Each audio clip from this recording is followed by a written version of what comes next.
Hi friends, ఇవాళ మన recipe వచ్చి బీట్రూట్ పచ్చడి అండి. చూడండి, పీల్ తీసేసాను, పైన ఇలా లేసుల్లాగా చేసుకున్నాను. దీంట్లో మనం కొంచెం నీళ్లు పోసుకుందాం అండి. ఈ గ్లాస్తో పోసుకున్నాను. చూడండి, ఇప్పుడు మనం కుక్కర్ పెట్టేసుకుందాం అండి. నేను 5 విజిల్స్ రానిద్దాము, వస్తే మెత్తగా అయిపోతాయి. సరే,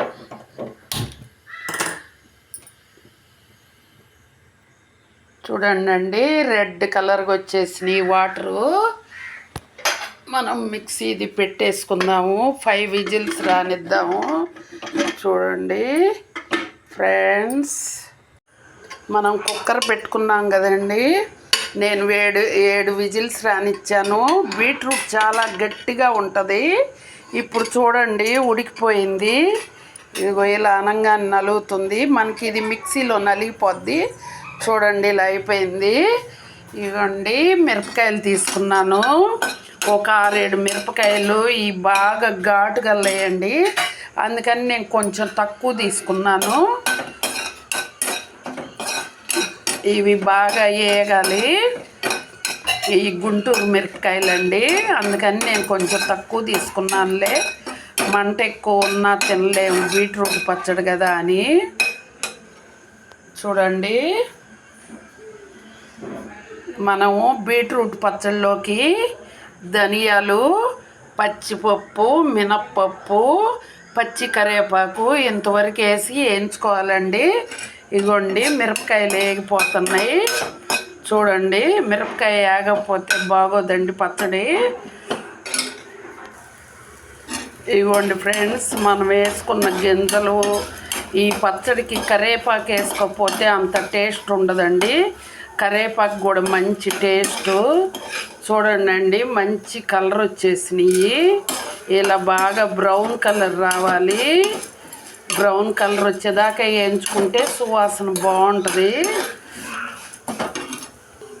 కట్టేస్తున్నాను ఫ్రెండ్స్. ఇంకా చూడండి, కలర్ ఒకసారి మంచి కలర్ వచ్చింది. కరివేపాకు కూడా వేగిపోయింది. ఆ వేడికి ఇంకా మనం సరిపోద్ది, మిక్సీ పట్టుకుందాం. ఉప్పు వేసుకొని మనం వేయించిన దినుసులన్నీ కారం పట్టేసేసానండి. ఇదిగో నిమ్మకాయ అంత చింతపండు నానబెట్టుకున్నాను. ఇది పడుతుందండి, ఎందుకంటే పులుపు రావాలి కదా కొంచెం. చూడండి అండి, దీంట్లో వాటర్ కూడా వేసుకుందాము.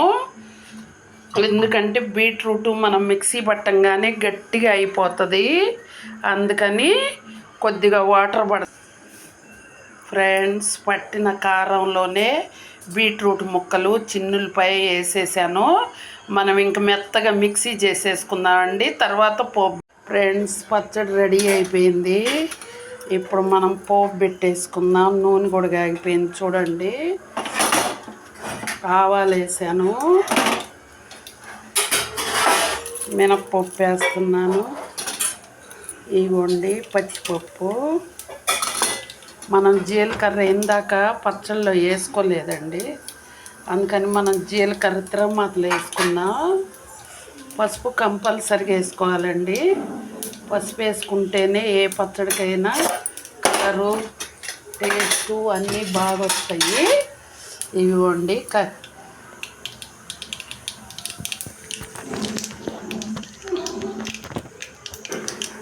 కరివేపాకు వేసేసాను. చూడండి అండి,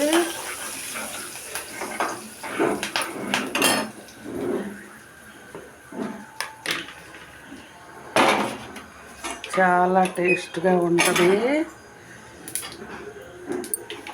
మీరు జ్యూస్ తాగలేని వాళ్ళు కూడా ఈ పచ్చడి ఇలా చేసుకొని ఎప్పుడైనా తినొచ్చండి. చూడండి అండి, ఎంత రెడ్ కలర్లో ఉంటుందో బీట్రూట్ పచ్చడి. చూడండి, పోపు పెట్టేశాను. చూడండి, పచ్చడి రెడీ అయిపోయిందండి. హాయ్ ఫ్రెండ్స్, లైక్ చేయండి, షేర్ చేయండి, సబ్స్క్రైబ్ చేయండి.